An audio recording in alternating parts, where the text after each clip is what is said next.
Hello বন্ধুরা, welcome to my channel. আমি সুশান্ত। আজকের এই ভিডিওয়ে আমরা তৃতীয় শ্রেণীর দ্বিতীয় পর্যায়ক্রমিক মূল্যায়ন প্রস্তুতির জন্য রায় ও মার্টিন প্রশ্ন বিচিত্রা থেকে গণিত বিষয়ের উপর যে মডেল প্রশ্ন সেটগুলি দেওয়া রয়েছে তার 3 নম্বর সেটটি সমাধান করব। আর ভিডিওটি শুরু করার আগে বলি, চ্যানেলে যদি প্রথম এসে থাকো চ্যানেলটিকে সাবস্ক্রাইব করে নিও এবং বেল আইকনে ক্লিক করে অল অপশানটিকে অন করে নিও। তো দেখো, একের দাগে কী বলেছে, সঠিক উত্তরটির নিচে দাগ দাও। 32 ভাজিত 3 ভাগটিতে ভাজ্য হলো 3, 32, 10 নাকি 2। আচ্ছা, ভাজ্য কাকে বলে সেটা আগে জানতে হবে। ভাজ্য হচ্ছে যে সংখ্যাটিকে ভাগ করা হয় তাকে ভাজ্য বলে। তাহলে এখানে 32কে ভাগ করছি আমরা, তাহলে এখানে ভাজ্য 32। আচ্ছা, একটি বর্গাকার চিত্র 1, 2, 3 নাকি 4টি সরল রেখাংশ দিয়ে তৈরি হয়। বর্গাকার চিত্র মানে 4টে সরল রেখা অবশ্যই লাগবে, 4টে। এই ধরনের হয়ে থাকে বর্গাকার চিত্রগুলো, 1, 2, 3, 4, 4টে বাহু। গয়টা দেখো, 50 টাকায় 10, 15, 20 নাকি 25টি 5 টাকার নোট বা কয়েন পাওয়া যাবে। আচ্ছা, 50 টাকা হতে গেলে 5 টাকার নোট বা কয়েন কটা দিতে হবে? তাহলে 5 দিয়ে 50কে ভাগ করে দাও, 5 10-এ 50 হয়, তাহলে উত্তরে যাবে 10টি। ঘরেরটা দেখো, 20 থেকে 6 বিয়োগ করা যায় 2 বার, 3 বার, 4 বার নাকি 5 বার। 20 থেকে 6কে যদি আমরা বিয়োগ করি দেখবে 3 বার করতে পারবো। কবার? 3 বার, কারণ 3 6 18 হয়। আচ্ছা, উমারটা দেখো, তোমার হাতের আঙুল আছে 3 জোড়া, 4 জোড়া, 5 জোড়া নাকি 6 জোড়া। হাতের আঙুল বলেছে, তাহলে হাতে আমাদের দুটো হাত মিলে কটা আঙুল থাকে? 10টি। আর 10টি মানে কত হবে? 5 জোড়া। এইটা উত্তর।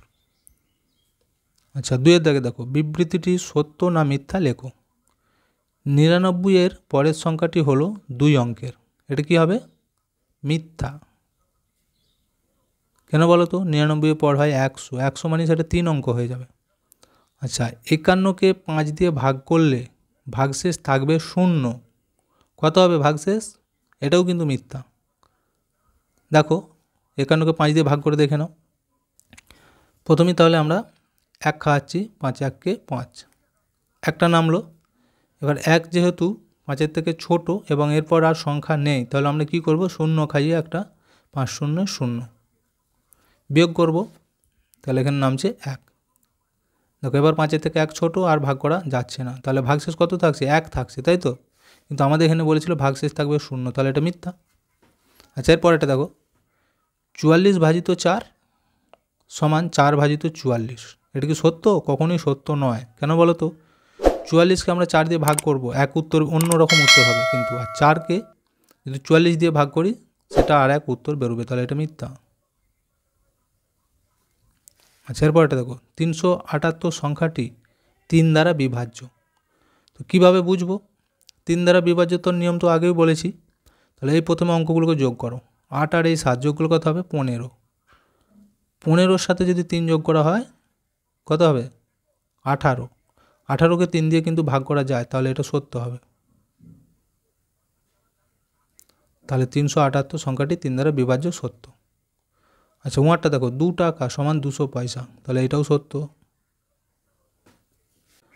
3-এর দাগেরগুলি দেখো, শূন্য স্থান পূরণ করো। কয়েকটা? 305 পয়সা সমান কত টাকা কত পয়সা। তো কিভাবে বার করব? দেখো, আমরা প্রথমেই তাহলে কি করব, যে 1 টাকা সমান কত পয়সা হয়? 100 পয়সা, তাহলে একে 100 দিয়ে ভাগ করব, তাহলেই কিন্তু উত্তরটি বেরিয়ে যাবে। দেখো, 100 দিয়ে যদি আমরা ভাগ করি, প্রথমেই 3 খাওয়াতে পারি, তাহলে 3 খাওয়ালে 3 100 300, বিয়োগ করলে 5 রয়ে যাচ্ছে, তাহলে এইটা কিন্তু আমাদের টাকা হয়ে গেল। আর এইটা পয়সা, পয়সায় রয়ে যাচ্ছে, আর ভাগ করা যাবে না। তাহলে 3 টাকা 5 পয়সা উত্তর হবে। ঠিক আছে, 305 পয়সা সমান 3 টাকা 5 পয়সা, তোমরা লিখে দেবে। কয়টা দেখো, কোনো সংখ্যাকে 2 দিয়ে ভাগ করলে ভাগশেষ থাকবে ড্যাশ। 2 দিয়ে যদি কোনো সংখ্যাকে আমরা ভাগ করি, ভাগশেষ কত হবে? 2-এর থেকে নিশ্চয়ই ছোটো হবে, আর 2-এর থেকে ছোটো মানে তাহলে 1 হবে। আচ্ছা, গয়টা দেখো, বিজোড় সংখ্যা বিয়োগ জোড় সংখ্যা সমান ড্যাশ সংখ্যা। আচ্ছা, কোনো বিজোড় সংখ্যা থেকে জোড় সংখ্যাকে যদি বিয়োগ করা হয়, সব সময় দেখবে উত্তর হবে বিজোড় সংখ্যা, এটা হয়ে যাবে বিজোড় সংখ্যা, যে কোনো বিজোড় সংখ্যা থেকে জোড় সংখ্যা বিয়োগ করে দেখো বিজোড়ই হবে।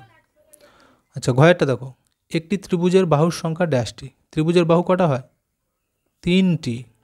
4 দাগেরগুলি দেখো, সমস্যাগুলির সমাধান করো। কয়টা বলেছে? একটি তাকে বই আছে 5টি, প্রতিটি বইয়ের দাম 175 টাকা হলে সব বইয়ের দাম কত হবে? তাহলে কি করব? দেখো 5খানা বই আছে, কিন্তু প্রত্যেকটা বইয়ের দাম বলে দিচ্ছে 175 টাকা করেই। তাহলে 5টা মানে 175কে 5 দিয়ে গুণ করে দেবো, যেহেতু সমান সংখ্যায় বাড়ছে। 5 5 25, 5 হাতে 2, 5 7 35, সাথে 2 যোগ করলে হবে 37, 37 7 হাতে 3, 5 1 5 আর 3 8, তাহলে কত হচ্ছে? 875 টাকা।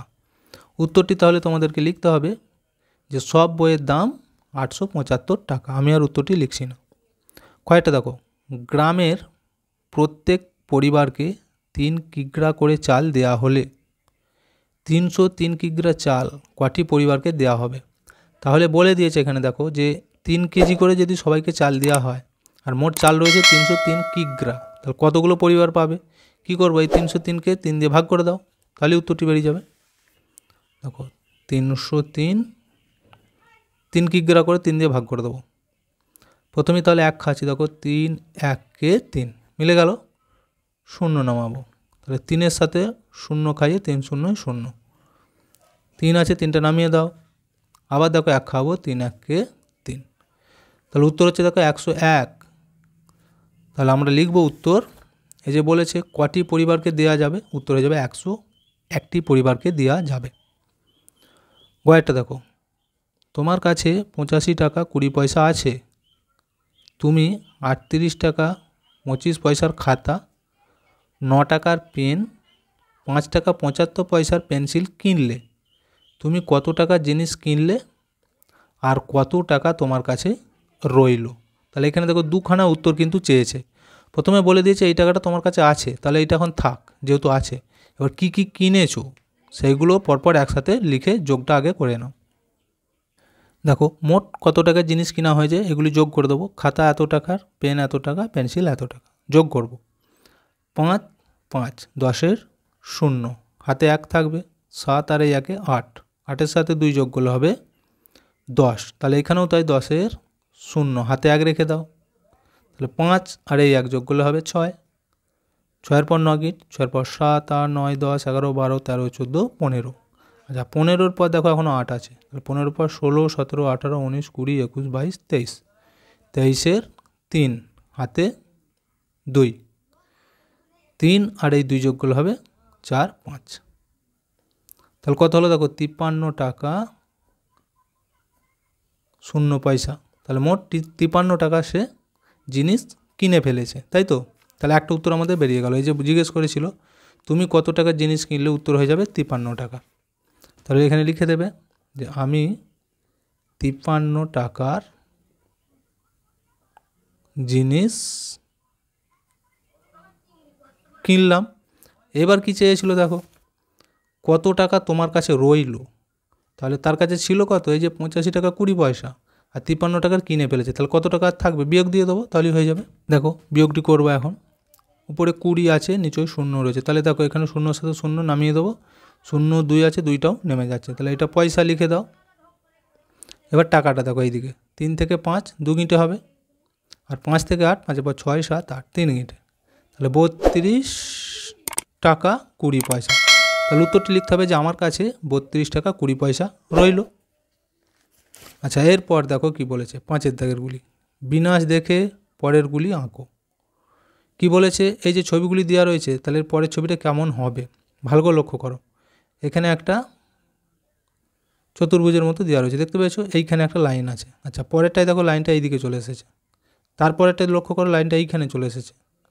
তাহলে এর পরের লাইনটা কোথাও হবে? লাইনটা কিন্তু এই দিক দিয়ে ঘুরে ঘুরে আসছে, তাহলে এই সাইডে হয়ে যাবে লাইনটি। দেখো এরম ছবি হবে, এইখানে লাইনটি হবে, বুঝে গেল? আচ্ছা এরপরেরটা দেখো, ক্ষয়েরটা প্রথমে ছিল একটা সোজা লাইন, তারপরেরটাই দেখো এইদিকে একটা লাইন বেরিয়েছে। আচ্ছা তারপরেরটা লক্ষ্য করো, এইদিকে যে এইমনি এসেছে। তাহলে লাস্টেরটা কী হবে? দেখো প্রথমে ছিল এই রকম, দ্বিতীয়টা গেল এইদিকে, তৃতীয়টা এইদিকে, তাহলে চতুর্থটা এইদিকে হবে, এর সাথে জুড়ে যাবে। ভিডিওটি এখানেই শেষ করছি। ভিডিওটি যদি ভালো লাগে অবশ্যই একটা লাইক দিয়ে দিও এবং শেয়ার করে বন্ধুদেরকেও দেখার সুযোগ করে দিও।